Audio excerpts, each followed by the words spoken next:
যুৱ সমাজে বুয়াপট্টিৰ যিসকল যুৱ সমাজ সদায় ভাল যিবোৰ কাম হয় আমি বাছি বাছি এইবোৰ উলিয়াই লওঁ আৰু সেই কামবোৰৰ লগত আমি জড়িত হৈ থাকো।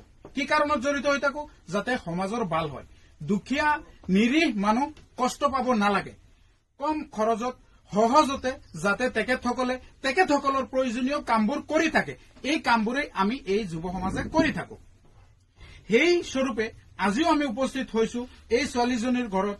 এই ছোৱালীজনীয়ে আমাৰ হায়াৰ ছেকেণ্ডাৰীত ভাল এটা সুনাম কঢ়িয়াই আনিছে আমাৰ সমাজত, আমাৰ বুয়াপট্টি অঞ্চলৰ কাৰণে সন্মানীয় কাম কৰিছে, যাৰ কাৰণে আমি সকলোৱে একত্ৰিত হৈ পেলাই আমি আহি এইখন ঘৰত তাইক সন্মান দিয়াৰ কাৰণে, সম্বোধন কৰাৰ কাৰণে উপস্থিত হৈছো। কাৰণ আমি এইখন ভিডিঅ'ৰ জৰিয়তে আমাৰ যি বৰপুখুৰী জিপিৰ হোজাই অঞ্চলৰ ৰাইজক অনুৰোধ ৰাখিব বিচাৰো, এনেকুৱা শৈক্ষিক দিশৰ লগত জড়িত হৈ থাকক, সমাজৰ পৰা কুসংস্কাৰবোৰ খেদিবৰ কাৰণে, নিৰাময় কৰিবৰ কাৰণে এনেকুৱা শিক্ষাগত লোকসকলৰ লগত, শিক্ষিত বস্তুৰ লগত আপোনালোকে যদি জড়িত হৈ থাকে, সেইবোৰ আগুৱাই লৈ যাব বিচাৰে, তেতিয়াহ'লে সমাজৰ দুৰ্নীতি, কুসংস্কাৰ, ভ্ৰষ্টাচাৰ এনেই নাইকিয়া হৈ যাব। গতিকে শিক্ষিত লোকসকলক আমাৰ বুয়াপট্টি যুৱ সমাজে সন্মান কৰে, যাৰ কাৰণে আমি আহি উপস্থিত হৈছো।